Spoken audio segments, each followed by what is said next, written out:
আল্লাহ তাআলার জন্য সমস্ত প্রশংসা। আল্লাহ তাআলা আমাদেরকে দীর্ঘ 1 মাস পর আবার এখানে আল্লাহর জন্য কিছু সময় বের করে বসার তৌফিক দান করেছেন। এজন্য অন্তরস্থল থেকে আল্লাহ তাআলার শুকর আদায় করি, আলহামদুলিল্লাহ। আমাদের জীবনের সবচাইতে বড় মুসিবত কি? আমরা এক একজন এক একটার কথা বলবো, কিন্তু বাস্তবতা হলো আমাদের জীবনের সবচাইতে বড় মুসিবতের নাম হলো গুনাহ। কারণ এই গুনার কারণেই জাহান্নামে যেতে হয়। আর জাহান্নামের চাইতে কঠিন, জাহান্নামের চাইতে দুর্ভোগের জিনিস আর কোনোটি নয়। সুতরাং আমাদের জীবনের সবচাইতে বড় মুসিবতের নাম গুনাহ। এজন্যই হাসান বসরি রাহিমাহুল্লাহ বলতেন, আযমুল মাসাইব কাসাওয়াতুল কলব। সবচাইতে বড় মুসিবত হলো গুনাহ করতে করতে অন্তর শক্ত হয়ে যাওয়া। সবচাইতে বড় মুসিবত। এই গুনাহ আমাদেরকে আল্লাহর ঘনিষ্ঠ হতে দেয় না, আল্লাহর কাছে পৌঁছতে দেয় না। এই গুনাহ আমাদেরকে নবী সাল্লাল্লাহু আলাইহি ওয়াসাল্লামের কাছে পৌঁছতে দেয় না, আল্লাহর রহমত থেকে, নবীর শাফাআত থেকে আমাদেরকে মাহরুম করে দেয়। আমাদের জীবনেও এই গুনাহ অনেক মুসিবত নিয়ে আসে। আল্লাহর এক আরেফ খুব চমৎকার করে বলেন, জব কাহা মাইনে মেরা আল্লাহ হাল দে, জবাব আয়া বান্দা তেরা নামায়ে আমাল দে। আমি যখন আল্লাহকে বললাম, ও আল্লাহ আমি মুসিবতে আছি, আমার অবস্থাটা দেখেন না, আল্লাহ কেমন যেন উত্তর দেন, বান্দা কথা ঠিক আছে, কিন্তু এর আগে তুই তোর আমল নামাটা দে। আমরা এদিক থেকে যেমন আল্লাহর কাছে আচরণ আমল পাঠাবো, ওই দিক থেকে আল্লাহ আমাদের বিষয় তেমন ফয়সালা করবেন। এটা আল্লাহর সিদ্ধান্ত। ধরেন একজন লোক পানিতে নেমে এসেছে কিন্তু সে ভিজে নাই, একজন লোক বরফের সামনে দাঁড়িয়েছে কিন্তু তার কাছে ঠান্ডা লাগে নাই, তাহলে এই পানি তো পানিই না, এই বরফ তো বরফই না। একজন লোক ধরেন সুদ খাবে আর তার জীবনে শান্তি থাকবে, তাহলে ওটা তো গুনাহই না। একজন লোক একটা গুনাহ করবে আর তার জীবনে মুসিবত আসবে না, তার জীবনে পেরেশানি আসবে না, তাহলে তো ওটা তো গুনাহই না। গুনাহ মানেই মুসিবত আসবে, গুনাহ মানেই পেরেশানি আসবে। সব ধরনের গুনাহ পেরেশানি ডেকে নিয়ে আসে। আর সবচাইতে বড় পেরেশানি তো হলো জাহান্নাম। ওয়াসাআত মাসীরা। এর চাইতে বড় পেরেশানি, এর চাইতে বেশি খারাপ জায়গা আরেকটা নেই। এজন্য হযরত মুফতি শফি রহমতুল্লাহ আলাইহি তিনি বলতেন যে গুনাহ মানে হলো আগুন। যেমন ম্যাচের কাঠি আগুন, তেমনি ভাবে গুনাহ মানে আগুন। এখন বোঝা যায় না, কিন্তু ঘষা দিলে বোঝা যায় এটা আগুন ছাড়া কিছু নয়। ঠিক তেমনি ভাবে গুনাহ আগুন, এখন বোঝা যায় না, কিন্তু মৃত্যুর কাঠি জ্বলে উঠলে বোঝা যাবে যে গুনাহ আগুন ছাড়া আর কোনো কিছু না। সব গুনাহই আপন স্থানে খারাপ, সব গুনাহই আপন স্থানে খারাপ। কিন্তু হাদিসের মধ্যে এসেছে রাসূলুল্লাহ সাল্লাল্লাহু আলাইহি ওয়াসাল্লাম 3টা গুনার ব্যাপারে এমন কথা বলেছেন। নবী সাল্লাল্লাহু আলাইহি ওয়াসাল্লাম বলেন, 3টা গুনার শাস্তি আল্লাহ দুনিয়াতেও দেন, আখিরাতেও দেন। আজকে 3টা গুনাহ নিয়ে আলোচনা করব। প্রথমে আমি দোয়া চাই, আল্লাহ যেন আমাকে এই 3টা গুনাহ থেকে বেঁচে থাকার তৌফিক দেন। আপনাদের জন্য দোয়া করি, আল্লাহ আপনাদেরকেও এই 3টা গুনাহ থেকে বেঁচে থাকার তৌফিক দান করেন। আমরা গুনাহকে হালকা মনে করি, এটা মুনাফিকের আলামত। হাসান বসরি রাহিমাহুল্লাহ বলেন, মুনাফিকদের স্বভাব হলো তারা বলে থাকে সাওয়াদুন নাসি কাসীর, সবাই করে, আমি করলে সমস্যা কি? এটা মুনাফিকের আলামত। ওয়া ইয়াতামান্না আলাল্লাহ ওয়া ইউসিউল আমাল। মুনাফিকরা আমল খারাপ করে, আল্লাহর উপর বেহুদা তাওয়াক্কুল করে, মনে করে যে আমি গুনাহ করলে সমস্যা নাই, আল্লাহ মাফ করবে। এটা মুনাফিকের আলামত। এজন্য মুনাফিকের স্বভাব যেন আমাদের মধ্যে না থাকে।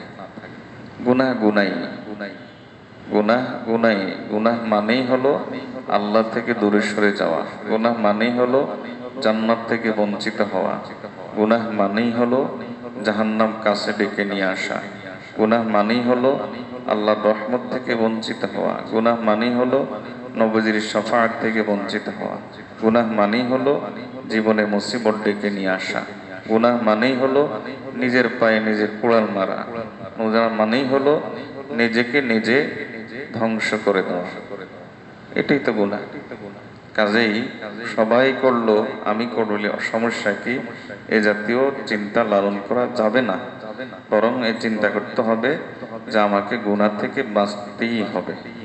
আমাদের বড়রা বলে থাকেন 3 ধরনের নিয়ত আছে। একটা হলো নেক আমলের নিয়ত, এতেও সওয়াব আছে। আরেকটা হলো গুনাহ ছেড়ে দেওয়ার নিয়ত, এটা আরো উত্তম নিয়ত। এই নিয়ত করা যে আমি গুনাহ করব না। আর আরেকটা নিয়ত আছে, সেটা হলো সবচাইতে উত্তম নিয়ত। সেটা কি? সেটা হলো এই যে এই নিয়ত করা যে আমি গুনার সুযোগ পেলেও গুনাহ করব না। বলি না একবার, আমি গুনার সুযোগ পেলেও আমি গুনাহ করব না, এই নিয়ত করা। হাদিসে আছে ইত্তাকিল মাহারিমা তাকুন আ'বাদান নাস, গুনাহ থেকে বেঁচে থাকো আল্লাহর ওলি হয়ে যাবা। আমরা মনে করি কি আল্লাহর ওলি মানে কারামত প্রকাশ পেতে হবে, আকাশে উঠতে হবে, পানিতে হাঁটতে হবে, দুই একটা অলৌকিক জিনিস দেখাইতে হবে। আরে ভাই, অলৌকিক জিনিস ম্যাজিক, এটা একটা বানরকে শিখাইলে সেও দেখাতে পারবে। এগুলো আল্লাহর ওলি হওয়ার আলামত না, এগুলো আল্লাহর ওলি হওয়ার আলামত না। আল্লাহর ওলি হতে হয় গুনাহ ছেড়ে দেওয়ার মাধ্যমে। আল্লাহ আমাদেরকে গুনাহ ছেড়ে দেওয়ার তৌফিক দান করুন।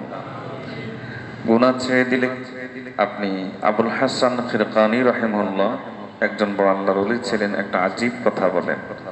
আমি জানি না এই কথাটার মিষ্টতা আপনারা কতটুকু অনুভব করবেন, এই কথাটা কতটুকু ফিল করবেন। আজীব এক মিষ্টি কথা। আবুল হাসান খিরকানি রাহমাতুল্লাহ আলাইহি বলেন, কোন বান্দা একদিন গুনাহ মুক্ত থেকেছে, গুনাহ থেকে বেঁচে থেকেছে, এর অর্থ হলো সে ওই দিনটা কেমন যেন নবীজি সাল্লাল্লাহু আলাইহি ওয়াসাল্লামের সাথেই কাটিয়েছে। কারণ সাহাবায়ে কেরাম নবীজির সাথে থাকলে গুনাহ হতো না, নবী সাল্লাল্লাহু আলাইহি ওয়াসাল্লাম সহবতের বরকতে গুনাহ হতো না। কাজে আপনি গুনাহ মুক্ত থাকতে পেরেছেন, কেমন যেন আপনি নবীজি সাল্লাল্লাহু আলাইহি ওয়াসাল্লামের সহবতেই আপনি সময় কাটিয়েছেন। আজীব এক কথা। হযরত শাহ ওলিউল্লাহ মুহাদ্দিস দেহলভী রাহমাতুল্লাহ আলাইহি বলেন, কোন ব্যক্তি গুনাহ করলো আর নেক আমলও করলো, তার দৃষ্টান্ত হলো এরকম, সুস্বাদু খানার ভিতরে সে বিষ ঢেলে দিল। তাহলে এই সুস্বাদু খানা বিষ মিশ্রিত হওয়ার কারণে এই সুস্বাদু খানাই তার জন্য ধ্বংসের কারণ হয়। এজন্য গুনাহ মিশ্রিত নেক আমল যেন না হয়। গুনাহ থেকে বেঁচে থাকার সর্বোচ্চ চেষ্টা করা। সব গুনাহই খারাপ, তবে হাদিসে রাসূলুল্লাহ সাল্লাল্লাহু আলাইহি ওয়াসাল্লাম বলেন, কুল্লু যুনুবিন ইউআখিরুল্লাহু মিনহা মা শাআ ইলা ইয়াউমিল কিয়ামাহ ইল্লাল বাগয়া ওয়া উকুকাল ওয়ালিদাইন আও কাতিআতার রাহিম ইউআজ্জিলু লিসাহিবিহা ফিদ দুনিয়া ক্বাবলাল মাউত। নবীজি সাল্লাল্লাহু আলাইহি ওয়াসাল্লাম বলেন, প্রত্যেক গুনাহ আল্লাহ তাআলা আখিরাতে তার জন্য শাস্তি ঠিক করে রেখেছেন যদি সে তওবা না করে। তওবা করলে ভিন্ন কথা, আত্তাইবু মিনাজ যামবি কামাল্লা যামবা লাহু, তওবা করলে আল্লাহ তাআলা তার আমলনামা থেকে গুনাহটা মিটিয়ে দেন। এটার দৃষ্টান্ত হলো এরকম, বাচ্চা যেরকম খাতার মধ্যে পেন্সিল দিয়ে লেখে, রাবার দিয়ে মুছে ফেলে, তো গুনাহ হলো আমার অন্তরে দাগ পড়ে যাওয়া, আমার অন্তরে কালো দাগ পড়ে যাওয়া।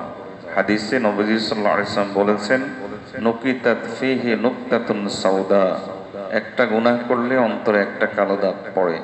তওবা করলাম, এর অর্থ হলো আমি ওই কালো দাগ দূর করার রাবার ব্যবহার করলাম। তাহলে আমি তওবা করে সম্পূর্ণরূপে দাগ মুক্ত, গুনাহ মুক্ত হয়ে যেতে পারে, সেটা ভিন্ন কথা। কিন্তু যদি কোনো বান্দা তওবা না করে, তওবা যেভাবে করা দরকার সেভাবে যদি সে না করে, নবীজি সাল্লাল্লাহু আলাইহি ওয়াসাল্লাম বলেন 3টা গুনাহ এমন আছে যে 3টা গুনাহ ইউআখিরুল্লাহু মিনহা মা শাআ ইলা ইয়াউমিল কিয়ামা ইল্লাল বাগি ওয়া উকুকাল ওয়ালিদাইনি ওয়া কাতিআতার রাহিম। নবী সাল্লাল্লাহু আলাইহি ওয়াসাল্লাম বলেন, তিনটা গুনাহ এমন, প্রত্যেক গুনাহ আল্লাহ কিয়ামতের দিন শাস্তি দিবেন, কিন্তু এই তিনটা গুনাহ ইউআজ্জিলু লিসাহিবিহা ফিদ দুনিয়া ক্বাবলাল মাউত। এই তিনটা গুনাহ যে করবে ওই ব্যক্তিকে আল্লাহ মৃত্যুর আগে দুনিয়াতে এর শাস্তি ভোগ করাবেন। এই জন্য তিনটা গুনাহ থেকে বেঁচে থাকবো তো ইনশাআল্লাহ। আল্লাহ আমাদেরকে তৌফিক দান করুন। বলেন তো, এটা কি কোনো ব্যক্তির ধমক না নবীজির কথা? নবীজির কথা। নবীজির কথা মানে কি, আপনার জীবনে আমার জীবনে এটা হবেই হবে। এই তিনটা গুনার শাস্তি যদি কারোর মধ্যে থাকে, এই তিনটা গুনাহ, তাহলে এর অর্থ হলো তার জীবনে এই শাস্তি আসবেই আসবে, মৃত্যুর আগে হলো আসবে। এখন এই তিনটা গুনাহ কি?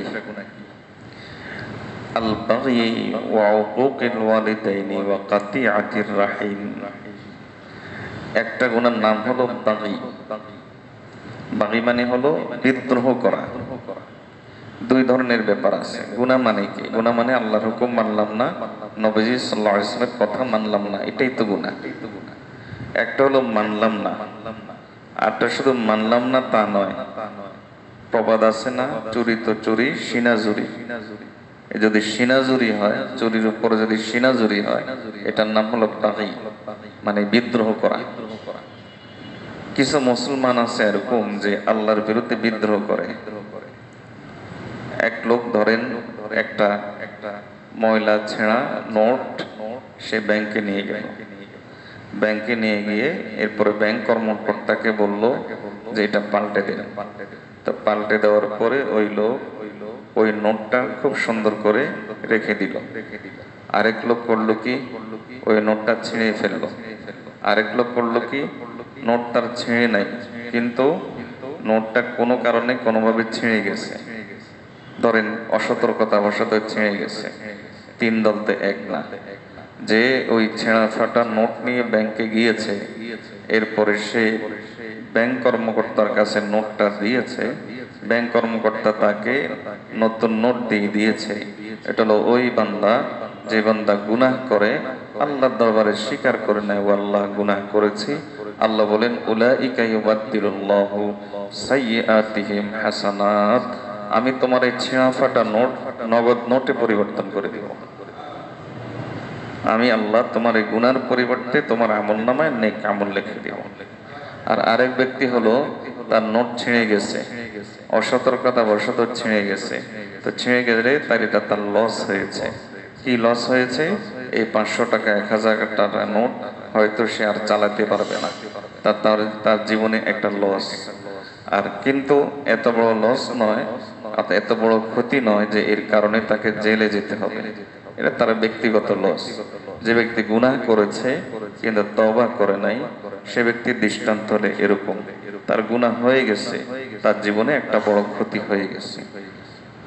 আর আরেক ব্যক্তি হলো, ওই ব্যক্তি ওই নোটটা নিয়ে তারপরে সবার সামনে, চোখের সামনে সবাইকে দেখিয়ে ওই নোটটা ছিঁড়ে ফেললো।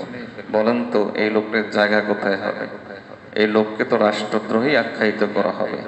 কিছু গুনাহ আছে এরকম, এগুলো কেবল গুনাহ না, বরং আল্লাহর বিরুদ্ধে সরাসরি বিদ্রোহ।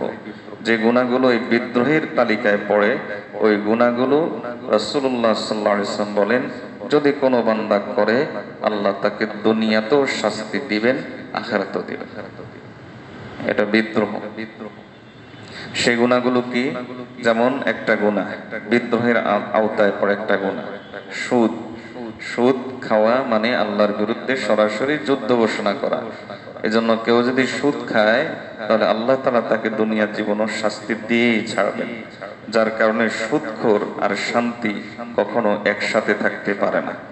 যার কারণে সুদখোর এবং পারিবারিক জীবনের শান্তি কখনো একসাথে থাকতে পারে না। সুদ খেলে, সুদের কারবার করলে হয়তো আপনার টাকায় গণনায় হয়তো বেড়ে যাবে, কিন্তু আল্লাহর লাআনাতটাও বড় হয়ে যাবে। যত বেশি আপনার গণনায় বাড়বে, তত বেশি আল্লাহর লাআনাতও বড় হয়ে যাবে। রাসূলুল্লাহ সাল্লাল্লাহু আলাইহি ওয়াসাল্লাম সুদখোরকে কি বলেছেন? আপন মায়ের সাথে ব্যভিচার করার চাইতে কত গুণ বেশি অপরাধ?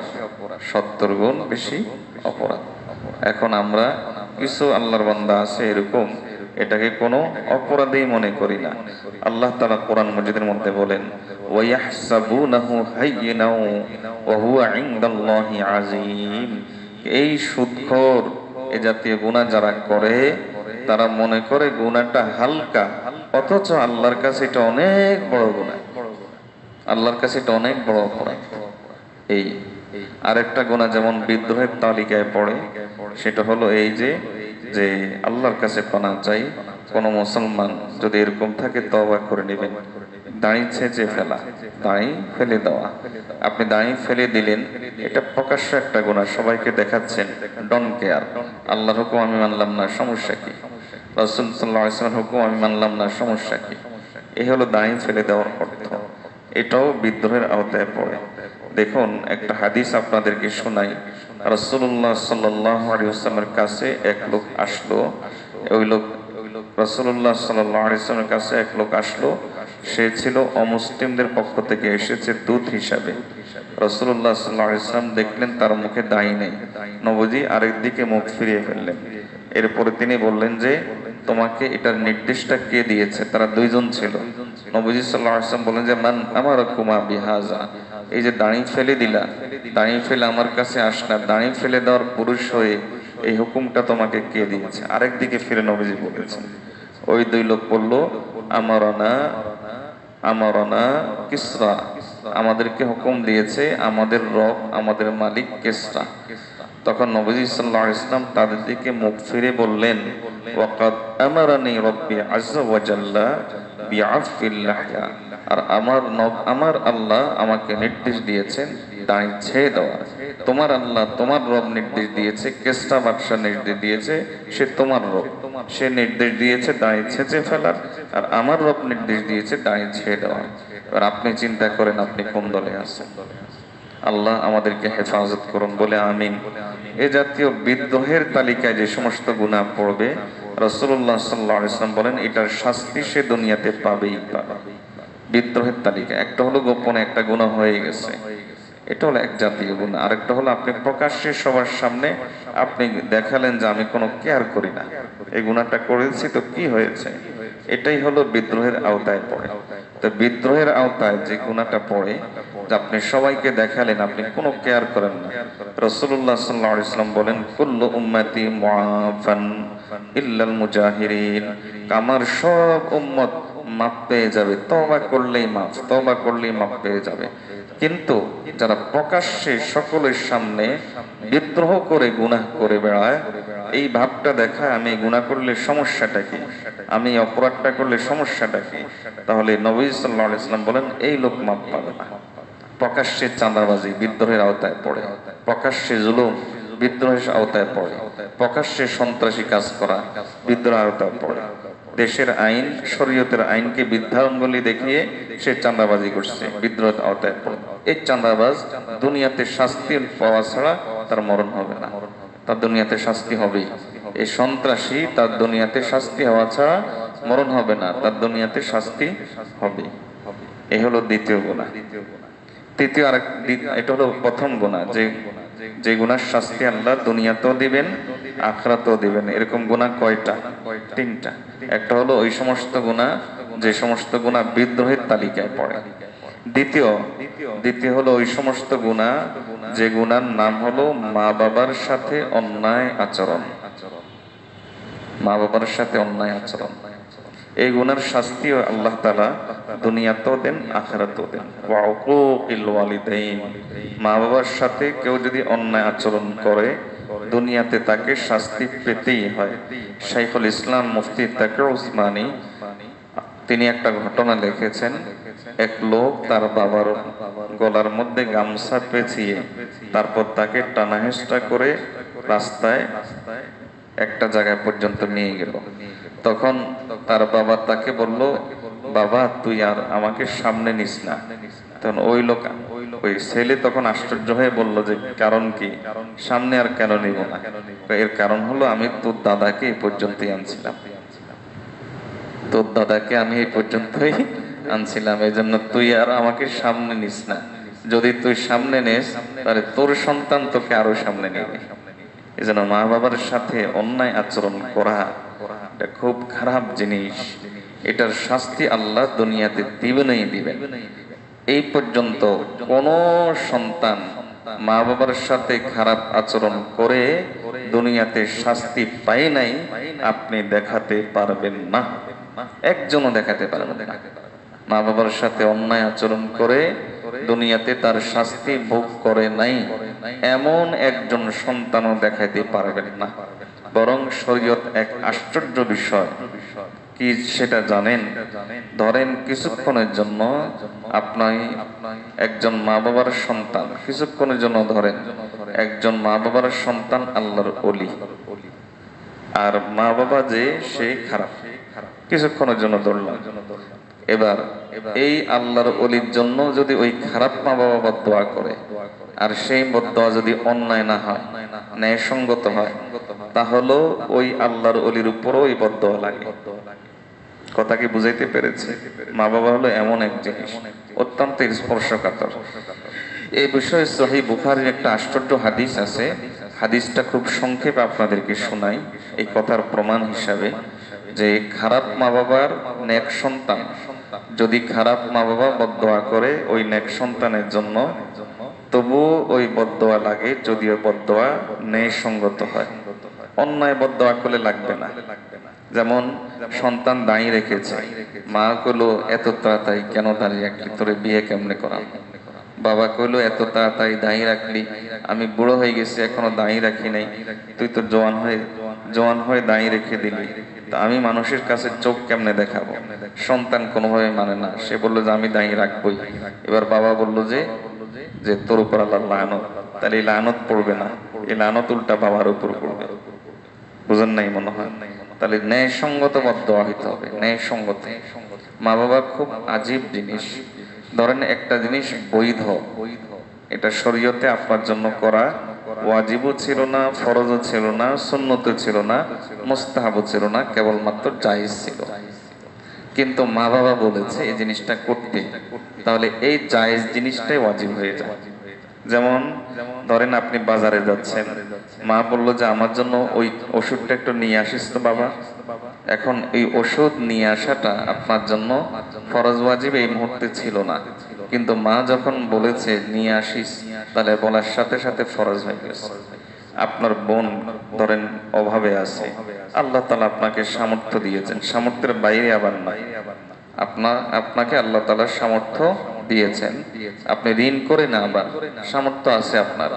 এখন আপনার মা আপনাকে বলল যে তোর বোনের বাড়িতে একটু পাঠিয়ে দে, একটু বাজার সদাই করে দে, একটু 2000 টাকা তোর বোনকে দে। কারণ আপনার মনে কষ্ট যে আমার বোনকে কেন দিতে বললো, এই মনে কষ্ট গেলে হবে না। মা বলার কারণে এখন 2000 টাকা আপনার বোনকে দেওয়া ওয়াজিব ছিল না, কিন্তু বলার কারণে এখন ওয়াজিব হয়ে গেছে। মাসালাটা মনে হয় বোঝাতে পেরেছি। তো মা বাবা যদি কোনো জায়েজ জিনিস বলে, মা বাবা বলার কারণে সেটা কি হয়ে যায়? ওয়াজিব হয়ে যায়। এবং এই ওয়াজিব কাজটা না করলে কবিরা গুনাহ হয়। মা বাবার নাফরমানি এমন এক গুনাহ, যে গুনার শাস্তি আল্লাহ দুনিয়াতেও দেন, আখিরাতেও দেন। তো যেটা বলতে চেয়েছিলাম, যে একজন নেককার সন্তান, ধরেন আল্লাহর ওলি, ধরেন যুগের সবচাইতে বড় ওলি আব্দুল কাদের জিলানী, তার মা যদি তাকে বদদোয়া দেয় আর ওই বদদোয়া যদি ন্যায়সঙ্গত হয়, তাহলেও সে বদদোয়া লাগে। এর দলিল হলো কোরআন, সহিহ বুখারীর হাদিস। রাসূলুল্লাহ সাল্লাল্লাহু আলাইহি ওয়াসাল্লাম এক দীর্ঘ হাদিস বলেছেন, আমি খুব সংক্ষেপে বলি। রাসূলুল্লাহ সাল্লাল্লাহু আলাইহি ওয়াসাল্লাম বলেন, 3 ব্যক্তি কোলে থাকা অবস্থায় কথা বলেছে, কোলের শিশু 3 ব্যক্তি কথা বলেছে। নবী সাল্লাল্লাহু আলাইহি ওয়াসাল্লাম বলেন যে 1 নম্বর হলো হযরত ঈসা আলাইহিস সালাম। কোলের শিশু কখনো কথা বলে না, যদি বলে তাহলে এটা একটা মিরাকল, এটা একটা আশ্চর্যের বিষয়। নবী সাল্লাল্লাহু আলাইহি ওয়াসাল্লাম বলেন 3 শিশু কোলে থাকা অবস্থায় কথা বলেছে। একজন হলো হযরত ঈসা আলাইহিস সালাম। ঈসা আলাইহিস সালাম কোলের শিশু, তিনি কথা বলেছেন ইন্নী আব্দুল্লাহ আতানিয়াল কিতাব, তিনি বলেছেন যে আমি আল্লাহর বান্দা, আল্লাহ আমাকে কিতাব দান করেছেন, কোলে থাকা অবস্থায়। আর আরেকজনকে নবী সাল্লাল্লাহু আলাইহি ওয়াসাল্লাম বলেন বনি ইসরাইলের এক মহিলার সন্তান, মহিলা সন্তানটা ছিল দুধের শিশু, তো মহিলাটা ওই দুধের শিশু নিয়ে কোথায় যাচ্ছিল, এমন সময় দেখতে পেল এক হৃষ্টপুষ্ট লোক, এক নাদুস নদুস লোক সে আসছে। এটা দেখে মহিলা তখন দোয়া করলো আল্লাহর কাছে, ও আল্লাহ, আপনি আমার এই সন্তানটাকে এর মতো সুখী বানান। সন্তান বুকের দুধ ছাড়িয়ে সে বলল, ও আল্লাহ, আপনি আমার সন্তানকে এর মতো করিয়েন না। মহিলা তো আশ্চর্য হয়ে গেল, দুধের শিশুর কথা বলে। এরপরে একটু পরে একটা মেয়ে দেখা গেল, ওই মেয়েটাকে কিছু লোক মারতে মারতে নিয়ে আসছে। অভিযোগ হলো সে চুরি করেছে, এই কারণে তাকে মাইর দিচ্ছে। তখন ওই মহিলা বলল, আল্লাহ, আমার সন্তানকে এর মতো করেন না।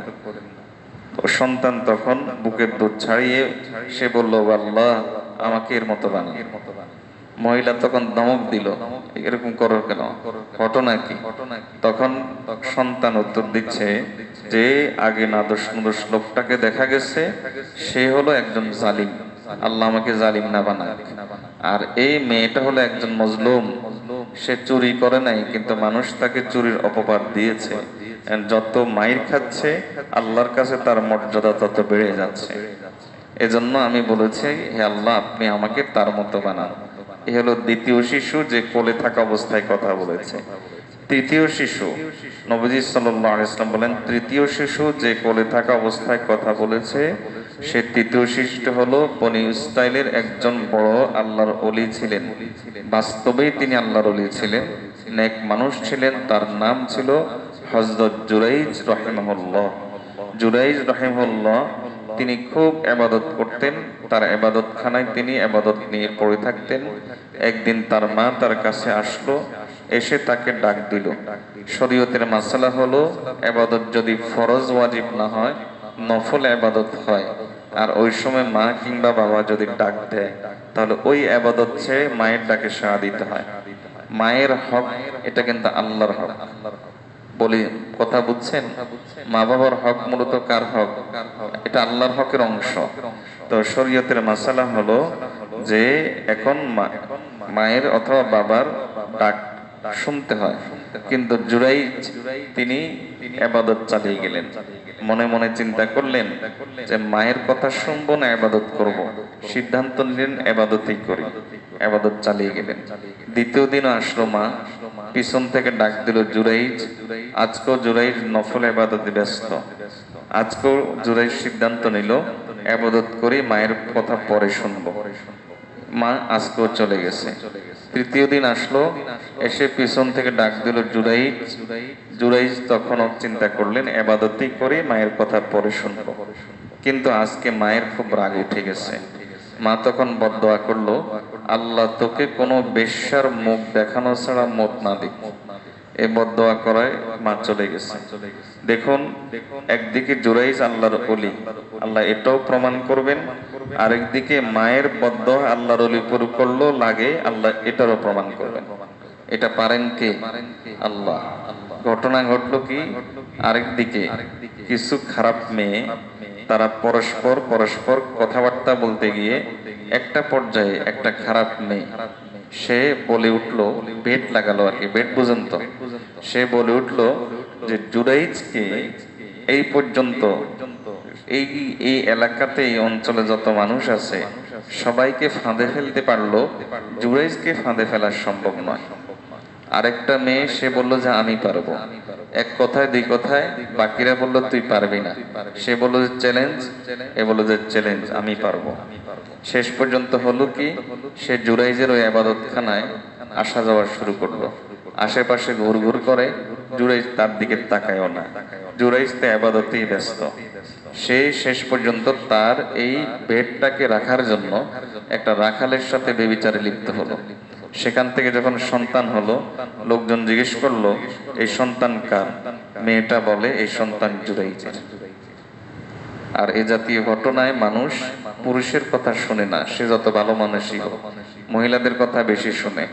যার কারণে সবাই এসে জুরাইজকে ধরলো, ইবাদতখানা থেকে বেইজ্জত করে বের করে আনলো এবং তাকে চরমভাবে লাঞ্ছিত করলো।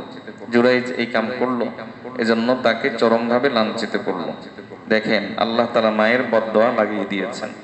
আল্লাহ বলেছেন বেশ্যার মুখ দেখা ছাড়া যেন তোর মরণ না হয়। যে মেয়েটা আরেকটা পুরুষের সাথে ব্যভিচারে লিপ্ত হয়ে যার সন্তান জন্ম দিছে সেটা একটা বেশ্যাই। তো যার কারণে জুরাইজকে আল্লাহ এই বেইজ্জতটা করলেন, মায়ের বদদোয়া লেগে গেছে। কিন্তু জুরাইজ তো আল্লাহর ওলি, আল্লাহ এটাও প্রমাণ করবেন। শেষ জুরাইজের অন্তরে আল্লাহ তাআলা এই কথা ঢাললেন, ওই সন্তানকে জিজ্ঞেস করলেই তো হয় তার বাবাকে। জুরাইজ তখন বলল লোকজনকে, সবাই মিলে চলেন আমরা সন্তানকে জিজ্ঞেস করি, এই শিশুকে জিজ্ঞেস করি তার বাবাকে। সবাই জুরাইজের সাথে গেল, শিশুকে জিজ্ঞেস করলো এই তোর বাবাকে। শিশু, ছোট্ট শিশু, কোলের শিশু, সে বলে দিল যে আমার বাবা হলো অমুক রাখাল। জুরাইজ যে পবিত্র মানুষ, ভালো মানুষ, আল্লাহর ওলি, এটা প্রমাণ হয়ে গেল। মানুষ তখন জুরাইজকে আগের চাইতে বেশি ভক্তি শ্রদ্ধা করা শুরু করলো। তাকে বলল যে আমাদের ভুল হয়ে গেছে, আমরা আপনার ইবাদতখানাটা ঠিক করে দেই, প্রয়োজনে স্বর্ণ দিয়ে বানিয়ে দেই। তিনি বললেন যে স্বর্ণ দিয়ে বানানোর দরকার নাই, আমার ইবাদতখানা যেমন ছিল তেমন করে বানিয়ে দিলেই হবে। তাহলে এই ঘটনা থেকে, সহিহ বুখারীর এই হাদিস থেকে এই কথা বোঝা যায়, সন্তান যদি নেক সন্তান হয় আর মা বাবা যদি খারাপ হয়, আর বদদোয়া যদি মা বাবার ন্যায়সঙ্গত হয়, তাহলেও সে বদদোয়া লাগে। কাজেই আল্লাহর বান্দা, আপনার বইয়ের কথা শুনে মায়ের সাথে খারাপ আচরণ করিয়েন না। আরেকজনের কথা শুনে বাবার সাথে খারাপ আচরণ করবেন না। শ্বশুর বাড়ির কথা শুনে বাবার সাথে খারাপ আচরণ করবেন না, মায়ের সাথে খারাপ আচরণ করবেন না। পারিবারিক জীবনটা এখানে খুব পলিসি খাটাতে হয়। রাসূলুল্লাহ সাল্লাল্লাহু আলাইহি ওয়াসাল্লাম কিছু পলিসি আমাদেরকে শিখিয়েছেন। একটা পলিসি হলো বলবো কম শুনবো বেশি। বলেন একটা পলিসি কি? বলবো কম শুনবো বেশি। আপনার মায়ের বিরুদ্ধে আপনার বউ বলতে দেন, শুনেন, সরাসরি প্রতিবাদ করার দরকার নাই, বরং ঝামেলা আরো বেশি বেড়ে যাবে, শেষ পর্যন্ত সংসার ভেঙেও যেতে পারে। আবার আপনার মা আপনার বউয়ের বিরুদ্ধে বলে, শুনতে থাকেন। আর আল্লাহ আপনাকে যে বিবেক দিয়েছেন, সে বিবেক দিয়ে চিন্তা করেন যে মা ঠিক বলেছে না বউ ঠিক বলেছে। যদি মা ঠিক বলে থাকেন তো আলহামদুলিল্লাহ, বউকে শাসন করবেন। যদি বউ ঠিক বলে থাকে তাহলে মাকে শাসন নয়, খুব ভালো করে বোঝেন, মাকে শাসন নয়, মায়ের জন্য আল্লাহর কাছে দোয়া করবেন, ও আল্লাহ আমার মা দ্বারা এই গুনাহটা হয়ে গেছে, আপনি মাফ করে দেন, আর মাকে আপনি সংশোধন করে দেন। মাকে ধমক না, ওয়ালা তাকুল্লাহুমা উফ। উফ বলে এরকম জাতীয় কথাও তাকে বলা যাবে না। যদি এমনটা বলে যে আমি কোন সন্তান জন্ম দিলাম, আপনার দুনিয়াও বরবাদ আখিরাতও বরবাদ। এজন্য মাকে শাসন করা না, মাকে শাসন করা না, মাকে ধমক দেওয়া না, মার জন্য দোয়া করা, হে আল্লাহ আমার মা আমার বউয়ের সাথে অন্যায় আচরণ করছে, আপনি আমার মাকে মাফ করে দেন। আপনি মায়ের জন্য বদদোয়া করো, মাকে শাসন করা না। আর যখন সুযোগ হবে, সুযোগ সুবিধা মতো মাকে বুঝাবেন যে আম্মা এটা আপনার অন্যায় হয়েছে, এটা ঠিক হয় নাই। সে তো আপনার মেয়ে, সে তো আপনার মেয়ে, সে আপনার কাছে এসেছে, সে তো পর কেউ না, সে তো আপনার মেয়ে, আপনার নাতি নাতনির মা। কাজে আপনি তার সাথে খারাপ আচরণ কেন করেন? বুঝাবেন। মা তো আর পাথর না, একটা সময় না একটা সময় তার দিলে সমজ আসবেই। যদি নাও আসে, আপনি নেক সন্তান হিসাবে যদি সবর করেন, আল্লাহ তাআলা এই মায়ের প্রতি সদাচরণের কারণে কিয়ামতের দিন আল্লাহ আপনাকে মাফ করে দিবেন। এজন্য এই মা বাবার সাথে কখনো খারাপ আচরণ করা যায় না। মা বাবার সাথে খারাপ আচরণ এটা এমন এক জিনিস, এমন এক গুনাহ, যে গুনার শাস্তি আল্লাহ দুনিয়াতেও দেন আখিরাতেও দেন। এটা মায়ের সাথে বাবার সাথে খারাপ আচরণ করা যায় না। 3 নম্বর গুনাহ, যে গুনার শাস্তি আল্লাহ দুনিয়াতেও দেন এবং আখিরাতেও দেন। রাসূলুল্লাহ সাল্লাল্লাহু আলাইহি ওয়াসাল্লাম বলেন 3 নম্বর গুনাহ হলো ওয়াকাতিআতির রাহিমি, আত্মীয়তার বন্ধন নষ্ট করা, আত্মীয়তার বন্ধন ছিন্ন করা। এখন তো আমরা এটা থোড়াই কেয়ার করি, কারণ আমরা কেয়ার কি জন্য করি না জানেন? আমরা একটা মাপকাঠি ঠিক করছি, সেটা হলো সে কি আমার সাথে ভালো আচরণ করছে, আমি তার সাথে কেন ভালো আচরণ করব? সে কি আমার খোঁজ খবর নিছে, আমি কেন তার খোঁজ খবর নিব? এই যে একটা জিনিস আমরা মনে মনে ঠিক করে রাখছি যে ভালো আচরণ করবে তার সাথে ভালো আচরণ করব, যে আমার খোঁজ খবর নিবে তার খোঁজ খবর আমি নিব, এই মাপকাঠিটাই ভুল। বরং আত্মীয় মানেই আপনার সাথে খারাপ আচরণ করবে, হাদিস থেকে বোঝা যায়। হাদিস থেকে বোঝা যায় আত্মীয় মানেই আপনার সাথে খারাপ আচরণ করবে। আরবিতে একটা প্রবাদ আছে, আল আকারিব কাল আকারিব, যে আত্মীয় স্বজন হলো বিচ্ছুর মতো। আত্মীয় স্বজন বিচ্ছুর মতো আপনাকে দংশন করবেই, এটা হাদিস থেকে বোঝা যায়। রাসূলুল্লাহ সাল্লাল্লাহু আলাইহি ওয়াসাল্লাম বলেন, সিল মান কাতাআকা, যে তোমার সাথে সম্পর্ক ছিন্ন করে তার সাথে তুমি সম্পর্ক গড়ো। ওয়াফু আম্মান যালামাকা, যে তোমার সাথে জুলুম করে তুমি তাকে মাফ করে দাও। ওয়া আহসিন ইলা মান আসা ইলাই, যে খারাপ আচরণ করে তার সাথে ভালো আচরণ করো। অপর হাদিসে নবী আরো পরিষ্কার করেন, নবীজি সাল্লাল্লাহু আলাইহি ওয়াসাল্লাম বলেন, আত্মীয়তার বন্ধন রক্ষা করার অর্থ এটা নয় সে ভালো আচরণ করলে তুমিও ভালো আচরণ করবা। নবী লাইসাল মুতাওয়াসিল বিল মুকাফি, নবী সাল্লাল্লাহু আলাইহি ওয়াসাল্লাম বলেন, এটার নাম আত্মীয়তার বন্ধন রক্ষা করা না, বরং আত্মীয়তার বন্ধন রক্ষা করা মানে সে খারাপ আচরণ করবে তুমি ভালো আচরণ করবা, এটার নাম হলো আত্মীয়তার বন্ধন রক্ষা করা। আমরা এখন হিসাব পাল্টে ফেলেছি, এখন যেমন চাই তেমন আচরণ। আমরা মনে করি যে সে ভালো করলে আমিও ভালো আচরণ করব। দেখুন, আত্মীয়তার বন্ধন, আত্মীয়তার হক যদি আপনি পূরণ করেন, আমরা তো অনেকে এটা ভুলেই গেছি এটা যে একটা ওয়াজিব ইবাদত, আমরা এটা ভুলেই গেছি এটা যে একটা, এই আত্মীয়তার বন্ধন রক্ষা না করা যে কবিরা গুনাহ, শক্ত গুনাহ, এটা আমরা এখন ভুলেই গেছি। আমরা এটাকে তো গুনাহই মনে করি না। অনেক দিনদার এরকম আছে, আল্লাহ মাফ করুন, দিনদার কিন্তু ভাইয়ের সাথে ভাইয়ের মিল নেই, ভাইয়ের সাথে ভাইয়ের সম্পর্ক খারাপ, দিনদার ভাইয়ের সাথে বোনের সাথে সম্পর্ক খারাপ। আমাদের সমাজে বহু পরিবার, আমার ধারণার মতে 100 পরিবারের মধ্যে 99 পরিবার আত্মীয়তার বন্ধন রক্ষা না করার গুনায় লিপ্ত, স্পষ্ট কবিরা গুনায় লিপ্ত, যার কারণে দিন দিন অশান্তি বাড়ছে। কারণ এটা এমন এক গুনাহ যে গুনাহের শাস্তি আল্লাহ দুনিয়াতে দিবে না। রাসূলুল্লাহ সাল্লাল্লাহু আলাইহি ওয়াসাল্লাম বলেন, লা ইয়াদখুলুল জান্নাতা কাতি', যে আত্মীয়ের সাথে সম্পর্ক নষ্ট করে, নবীজি বলেন সে জান্নাতে যাবে না। আল্লাহর বান্দা, আপনার এই যে আপনার 1% জমির জন্য, 1 বিঘা জমির জন্য, 1 বিঘত জমির জন্য, 1-2 হাত জমির জন্য আপনি যে আপনার ভাইয়ের সাথে সম্পর্ক খারাপ করলেন, পাইলেন তো 1 বিঘত, বঞ্চিত তো হলেন জান্নাত থেকে। পেয়ে গেছেন তো 1 হাত, কিন্তু বঞ্চিত তো হয়ে গেছেন জান্নাত। এই খবরটা কি আপনার নাই? এই খবরটা কি আপনার নাই? এই জমিন কি আপনি দুনিয়া থেকে নিয়ে যেতে পারবেন কবরে? কবরে কি নিয়ে যেতে পারবেন? তাহলে 1 বিঘত তো পেয়ে গেলেন, 1 হাত তো পেয়ে গেলেন, অথবা একটা বাড়ি তো পেয়ে গেলেন, একটা কিছু তো পেয়ে গেলেন, কিন্তু বঞ্চিত তো হয়েছেন জান্নাত থেকে। রাসূলুল্লাহ সাল্লাল্লাহু আলাইহি ওয়াসাল্লাম নিজে জিম্মাদারি নিচ্ছেন, নিজে। এর চাইতে বড় গ্যারান্টার আর কে হতে পারে? এর চাইতে বড় জিম্মাদার আর কে হতে পারে? নবী সাল্লাল্লাহু আলাইহি ওয়াসাল্লাম বলেন, তুমি হকের উপর আসো, এরপরও কেবলমাত্র ঝগড়া বন্ধ করার জন্য, কেবলমাত্র আত্মীয়তার বন্ধন ঠিক রাখার জন্য হক ছেড়ে দাও। আমি নবী জিম্মাদারি নিচ্ছি, জান্নাতের সবচাইতে উৎকৃষ্ট জায়গাতে তোমার বাড়ির ব্যবস্থা করব। আর কি দরকার বলেন? আর কি দরকার?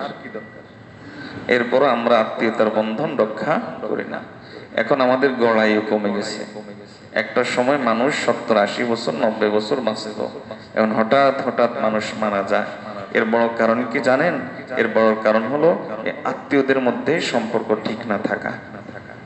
হাদিস মধ্যে রাসূলুল্লাহ সাল্লাল্লাহু আলাইহি ওয়াসাল্লাম বলেন, মান সাবাহু আইয়ুবসাতা ফি রিজকিহি ওয়া আইয়ুনশাআহু ফি আসরিহি ফালইয়াসিল রাহিমাহু। নবীজি সাল্লাল্লাহু আলাইহি ওয়াসাল্লাম বলেন, যে ব্যক্তি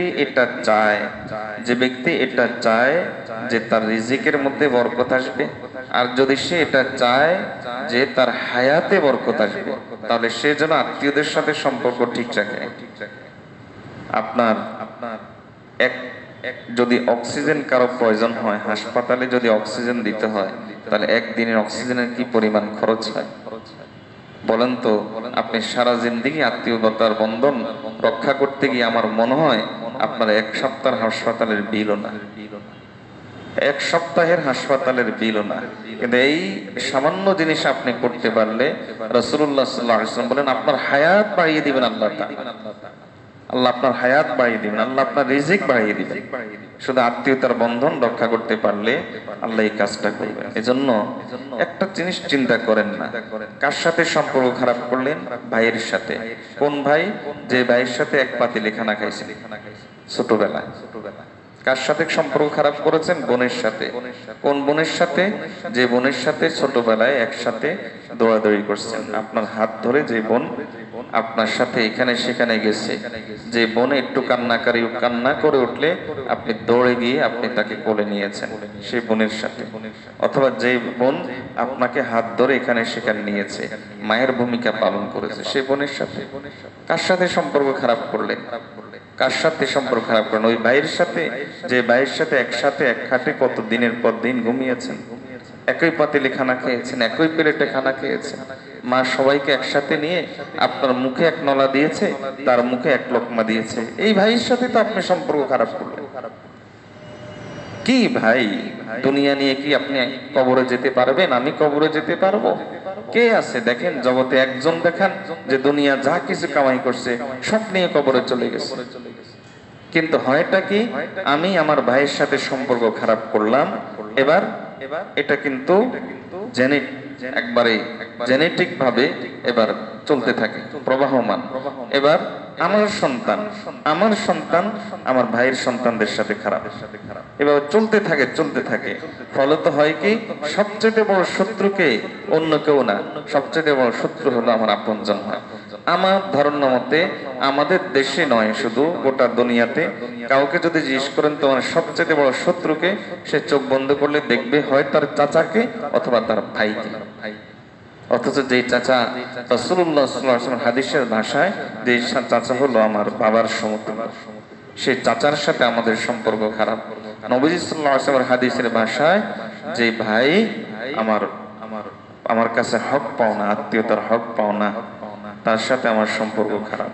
কেন ভাই? দুনিয়ার আমরা দুনিয়ার পিছনে এত বেশি পড়ে গেলাম? কেন এমনটা হবে? দেখুন, রাসূলুল্লাহ সাল্লাল্লাহু আলাইহি ওয়াসাল্লামের কাছে এক মহিলা আসলো। নবীজি সাল্লাল্লাহু আলাইহি ওয়াসাল্লামের কাছে ওই মহিলা এসে বললেন যে এক মহিলা না, নবীজির কাছে এমনি এক লোক আসছেন, এসে বলেন ইয়া রাসূলুল্লাহ সাল্লাল্লাহু আলাইহি ওয়াসাল্লাম ইন্নালি তারাবাতান আসিলুহুম ওয়া ইয়াকতাউনি। আমার কিছু আত্মীয় আছে, আমি তাদের সাথে আত্মীয় সম্পর্ক রক্ষা করতে চাই, কিন্তু তারা পারে না। তারা আমার সাথে শুধু সম্পর্ক নষ্ট করে। ও আহসিনু ইলাইহিম, আমি তাদের সাথে ভালো আচরণ করি, কিন্তু ইউসিউনা ইলাইয়া, তারা আমার সাথে খারাপ আচরণ করে। এবং আমি তাদের ব্যাপারে ধৈর্য ধারণ করি, কিন্তু তারা আমার সাথে মূর্খতার আচরণ করে।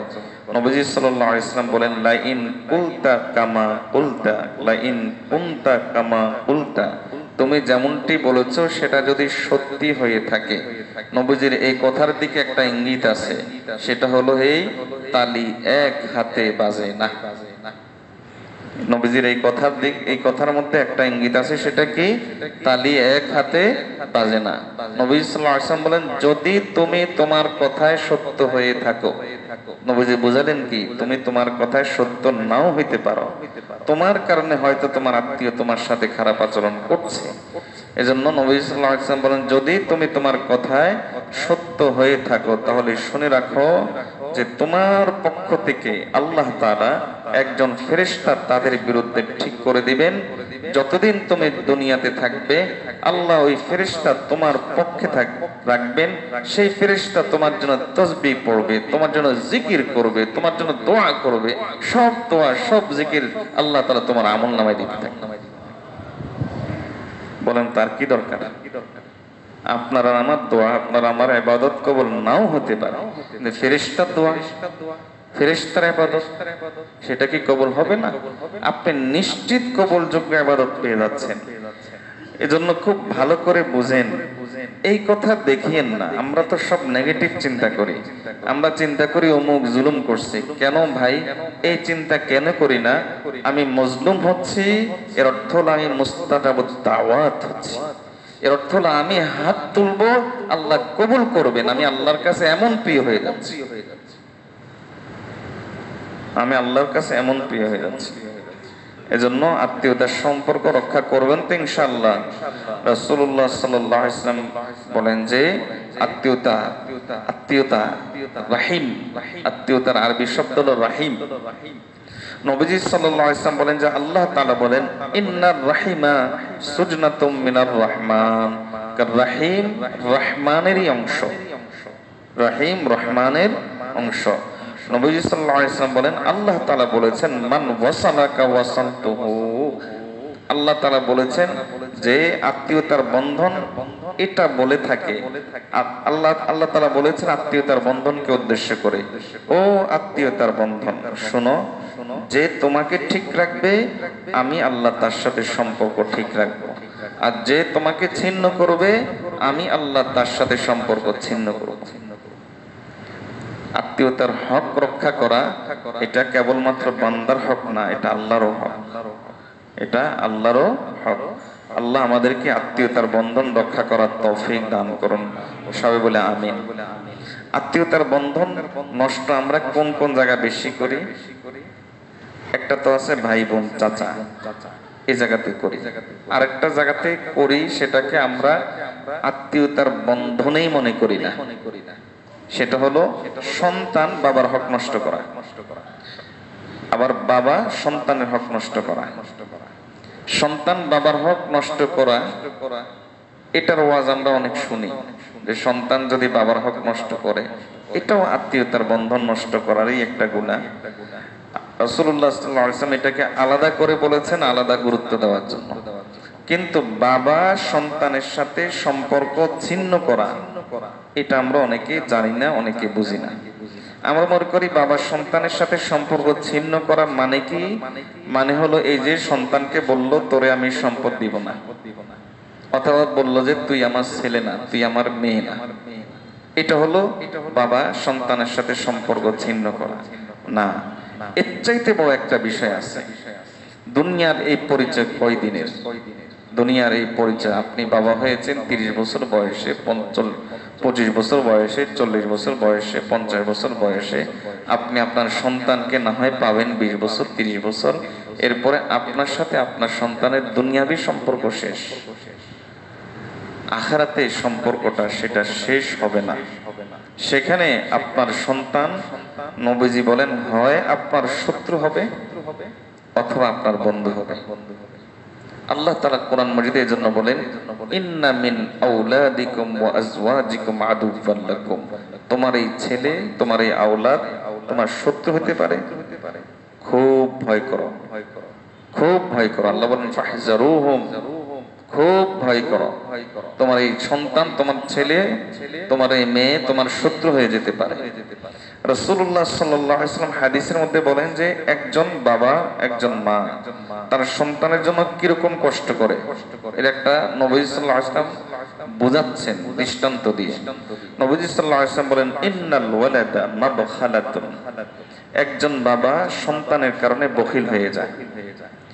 আমি আজকেও মাগরিবের পরে একটা জায়গাতে প্রোগ্রাম ছিল, সেখানে নিজের জীবনে একটা ছোট্ট ঘটনা শোনাচ্ছিলাম যে মিরপুর 1 নম্বরে আমি কোনো কারণে বাস থেকে নেমেছি, 11:30 থেকে 1 নম্বর।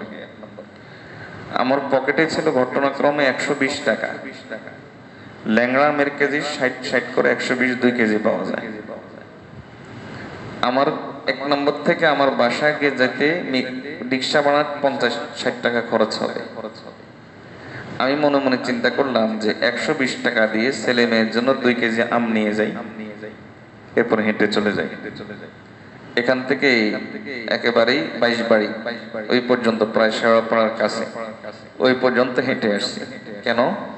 সন্তানের মুখে 1 টুকরা আম বেশি দেওয়ার জন্য। আমার ধারণা মতে এরকম গল্প প্রত্যেক মা বাবার আছে, প্রত্যেক মা বাবার এরকম গল্প আছে, প্রত্যেক মা বাবার আছে। নবীজি সাল্লাল্লাহু আলাইহি ওয়াসাল্লাম বলেন যে সন্তানের জন্য বাবা মার এই ত্যাগ, এত স্যাক্রিফাইস, এবং এই সন্তানের জন্য মা বাবা কেমন কষ্ট করে। নবীজি সাল্লাল্লাহু আলাইহি ওয়াসাল্লাম বলেন যে ওয়ামাবজানাতুন ওয়ামাজবানাতুন, এই সন্তানের কারণে মা বাবা কাপুরুষ হয়ে যায়। আগে মা কত ছটফটে থাকে সন্তান লালন পালন করতে গিয়ে, এরপরে তার সেই হাসি খুশি ভাবটা চলে যায়। ওখানে দাদির কথা শুনে, অমুকখানে ওই সন্তান কারোর সাথে মারামারি করলে তার কথা শুনে আগে মুখের উপর জবাব দিয়ে দিত, এখন আর দেয় না। সন্তানের কারণে বাবা কাপুরুষ হয়ে যায়। সন্তানের কারণে বাবার এসে আগের সে সাহস থাকে না, চিন্তা করে আমি মারা গেলে আমার সন্তানের কি হবে। নবী সাল্লাল্লাহু আলাইহি ওয়াসাল্লাম বলেন যে এই সন্তানের কারণে মা বাবা কি হয়।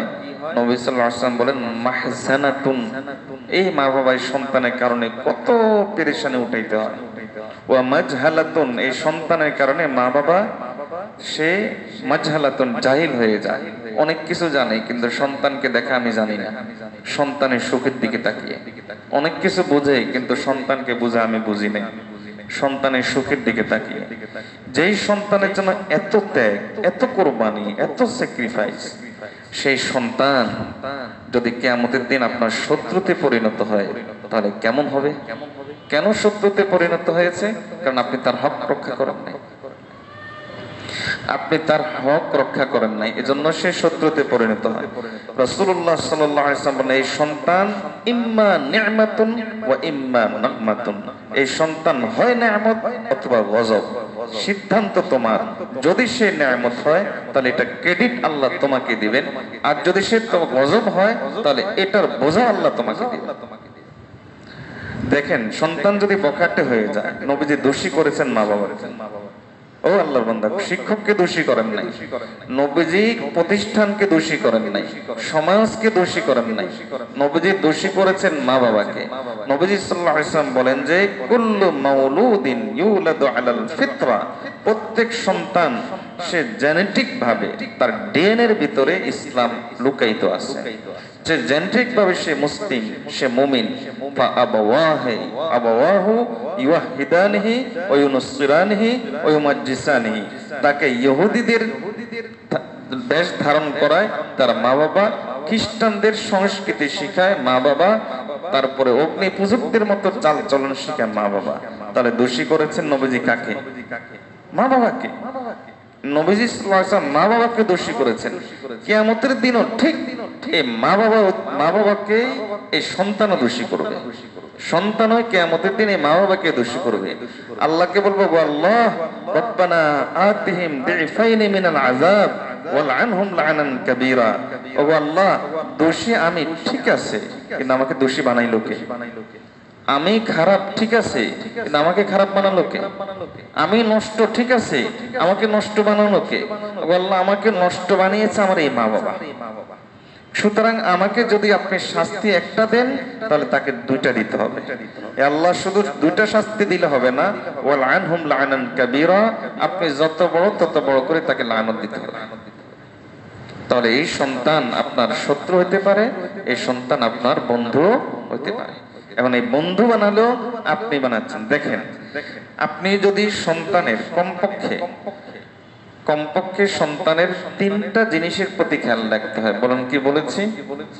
সন্তানের কমপক্ষে কয়টা জিনিসের প্রতি খেয়াল রাখতে হয়? তিনটা। একটা হলো সন্তানের যে শারীরিক মানসিক যে বিকাশ, এটার প্রতি খেয়াল রাখতে হয়, এটা সন্তানের হক। সন্তানকে ভালো খানা দেওয়া, সন্তানকে যদি সুস্থ রাখা, সন্তানকে ভালো ভালো ফল ফ্রুট খাওয়ানো, এটা তার হক। সন্তানকে তার মুখে ভালো খাবার তুলে দেওয়া, এটা হক।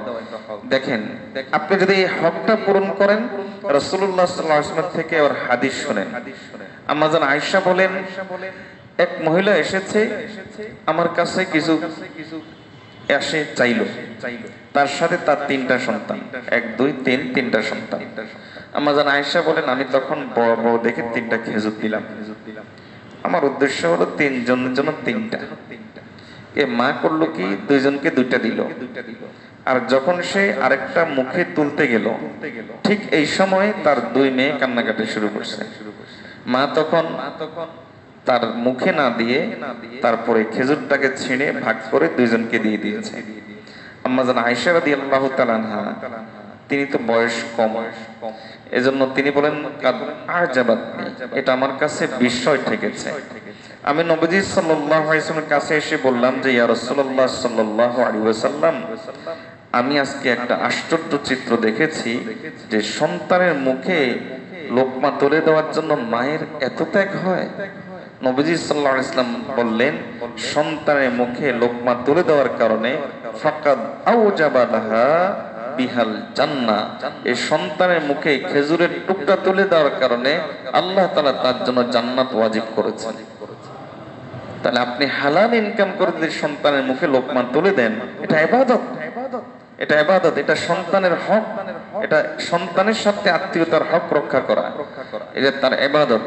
সন্তানের এই সুস্থতার দিকে খেয়াল রাখা, এটা ইবাদত। রাসূলুল্লাহ সাল্লাল্লাহু আলাইহি ওয়াসাল্লাম হাদিসের মধ্যে বলেছেন যে সবচাইতে উত্তম সদকা হলো যে ওই সদকা যেটা একজন ব্যক্তি তার পরিবারের জন্য খরচ করে, ইবাদত। এবার দেখেন, এই সন্তানের দ্বিতীয় হক, অনেকগুলো হক আছে কিন্তু তিনটা হলো মৌলিক। দ্বিতীয় হক কি? দ্বিতীয় হক হলো তাকে দ্বীন শিখানো। এই হকটা যদি পূরণ না করেন তাহলে এই সন্তান শত্রু হবে। আর যদি শারীরিক যে হক, শারীরিক বিকাশ, মানসিক বিকাশ, এই হক যদি পূরণ না করেন সে হয়তো শত্রু হবে না, কিন্তু তার সারা জীবনে যেন একটা ভোগান্তি, আপনারও ভোগান্তি তারও ভোগান্তি, দুনিয়াতে আপনি কষ্ট পাবেন। কিন্তু যদি তাকে আপনি দ্বীনে ইলম না শিখান প্রয়োজন পরিমাণে, আমি বলছি না তাকে আপনি একেবারে আলেম বানিয়ে দিতে হবে, আমি যেটা বোঝাচ্ছি সেটা হলো তাকে ফরজ আইন পরিমাণ ইলম, ফরজ আইন পরিমাণ ইলমের মধ্যে সর্বপ্রথম কি? সর্বপ্রথম হলো তাকে কোরআন শরীফ সহি করা, কোরআন শরীফটা তার সহি হওয়া। এখন আপনি আপনার সন্তানকে কোরআন সহি করান নাই, আপনি তাহাজ্জুদ পড়তে পড়তে জীবন শেষ করলেন। আপনি হয়তো আপনার আমলের কারণে নাজাতের একটা ব্যবস্থা করে ফেলেছেন, কিয়ামতের দিন আপনি আপনার আমলের কারণে হয়তো এর উসিলা আল্লাহ নাজাতের একটা ব্যবস্থা করে দিয়েছেন, কিন্তু সন্তান তো খপ করে আপনার হাত ধরবে, ও আল্লাহ আপনি একে কোথায় নিচ্ছেন, এতে এত তাড়াতাড়ি জান্নাতে যাওয়ার লোক না, এর আগে আমার হক দিয়ে যাক। কসম আল্লাহর, বহু জান্নাতি মা বাবা এই সন্তানকে দ্বীন না শিখানোর কারণে জাহান্নামে পড়তে হবে। বহু দিনদার মা বাবা এই সন্তানকে দ্বীন না শিখানোর কারণে আল্লাহর কসম তাকে জাহান্নামে যেতে হবে, শুধু সন্তানকে দ্বীন না শিখানোর কারণে। রাসূলুল্লাহ সাল্লাল্লাহু আলাইহি ওয়াসাল্লামের হাদিস অবশ্যই সত্য, আল্লাহর কথা অবশ্যই সত্য। এখন যদি আপনি তাকে দ্বীন, কোরআন মজিদটা সহি কোরআন দেখেন, কোরআন মজিদ সহি করলে কোরআন মজিদ একজন মানুষের জীবনে কোথায় কাজে লাগে? একজন মুমিনের জীবনে কোরআন মজিদ সব জায়গায় কাজে লাগে, নামাজে লাগে, একজন মুমিনের জীবনে দৈনন্দিন জীবনে লাগে, কত জায়গাতে কোরআন। আপনি মারা গেলেও তো আপনার জন্য সন্তান যে কোরআন তেলাওয়াত করবে তার কোরআনটা তো সহি করাইতে হবে। হাদিসে এসেছে আপনি আপনার সন্তানকে যদি নেক বানাইতে পারেন, তার এই দ্বীনি হকটা যদি আপনি পূরণ করতে পারেন, নবীজি সাল্লাল্লাহু আলাইহি ওয়াসাল্লাম বলেন এরকম হবে যে একজন মা অথবা একজন বাবা জাহান্নামে চলে যাচ্ছে, সে জাহান্নামে হয়ে গেছে, হঠাৎ করে আল্লাহ তাআলা ঘোষণা দিবেন যে একে মাফ করে দিলাম। এখন ওই লোক আশ্চর্য হয়ে জিজ্ঞেস করবে, গো আল্লাহ আপনি আমাকে মাফ করছেন কেন, আমি তো কোনো আমল নাই। আল্লাহ তাআলা তখন বলবেন বিইস্তিগফারি ওয়ালাদি, তোমার আমল নাই ঠিক আছে, দুনিয়াতে ওই যে কোরআন শিখিয়ে আসছো একটা সন্তান, ওই যে ভালো নেক বানায় আসছে একটা সন্তান, ওই সন্তান একটু আগে তোমার জন্য আল্লাহর কাছে আমার কাছে মাফ চাইছে, যেন মাফ করে দিস। দ্বীনের হক তার পূরণ করতে হবে। আপনি এই সন্তান কোরআন শিখে এরপরে সে নামাজ পড়লো, নামাজ পড়লে সারা জিন্দেগি যত নামাজ পড়বে সব আপনার আমলনামায় যাবে, সব আল্লাহ তাআলা আপনার আমলনামায় পাঠাবেন। এটা সন্তানের হক। সন্তানের আরেকটা গুরুত্বপূর্ণ হক হলো নৈতিক শিক্ষা, তাকে চরিত্র শিখানো। চরিত্র শিখানোর ক্ষেত্রে দুইটা জিনিস সবচাইতে গুরুত্বপূর্ণ। সন্তান সারা জিন্দেগি তার জবানটাকে কেমনে কোন জায়গায় ব্যবহার করবে এটা ছোটবেলা থেকে শিখাতে হয়। সন্তান তার সারা জিন্দেগি তার জবানটাকে কোন জায়গায় কেমনে ব্যবহার করবে এটা ছোটবেলা থেকে শিখাইতে হয়। আপনি সন্তানকে যদি বলেন যে তুই একটা গালি দিয়ে বলেন তো অমুকের পুত, সন্তান আরেকজনকে গিয়ে বলবে তুই অমুকের পুত।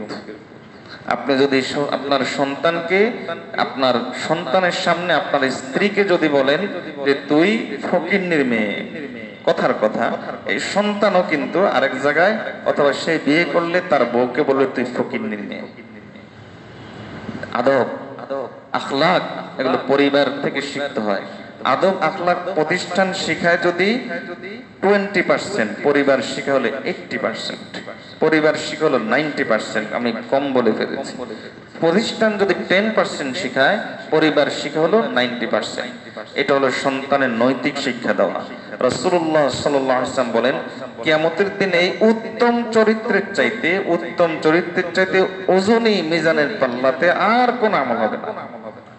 আপনার সন্তানকে উত্তম চরিত্র শেখানো। আরেকটা হলো সন্তান, একটা হলো তার জবান, সে কোথায় কখন কিভাবে ব্যবহার করবে এটা শিখাইতে হয়। দ্বিতীয় নম্বর, তার যৌবন, যখন সে যৌবনে উপনীত হবে আগ থেকেই তাকে শিক্ষা দিতে হয় যে যৌবনে উপনীত হলে সে তার যৌবনটাকে কিভাবে হেফাজত করবে। মেয়েকে ছোটবেলায় পড়াইছেন ছোট ছোট ড্রেস, এ যখন যৌবনে পৌঁছবে সে আরেকটা বয়ফ্রেন্ড নিয়ে আসবে না, এর কি নিশ্চয়তা আছে? মেয়েকে আপনি ছোটবেলায় শিখাইছেন অশ্লীলতা, হিজাব কি জিনিস বুঝাই নাই, সে বড় হয়ে যে হিজাব পরবে এর কি নিশ্চয়তা আছে? এজন্য এটা ছোট্টবেলা থেকে শিখাইতে হয়।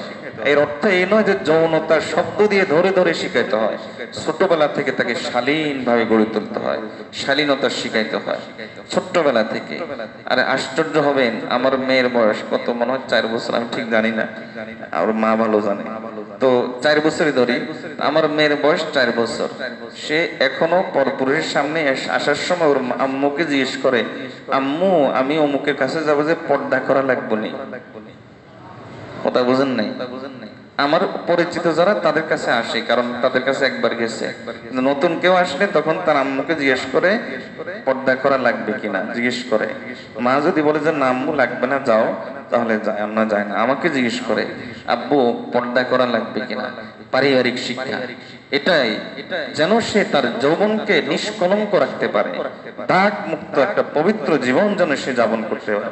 এই দুটা জিনিস, জবান এবং যৌবন, এটা পারিবারিক শিক্ষা, পরিবার থেকে শিখাইতে হয়। এটা প্রতিষ্ঠান শিখায় না।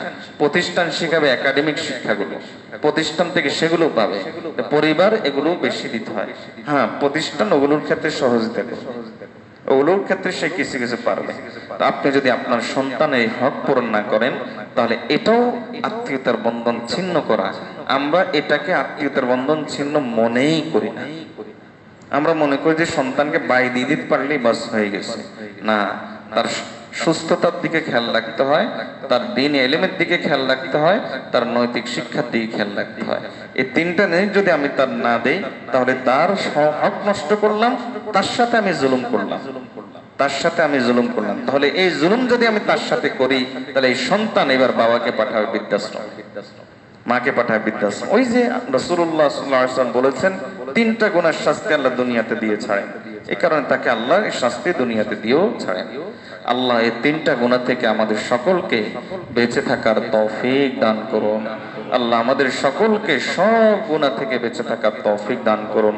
ওয়া আখিরু দাওয়ানা আনিল হামদুলিল্লাহি রাব্বিল আলামিন।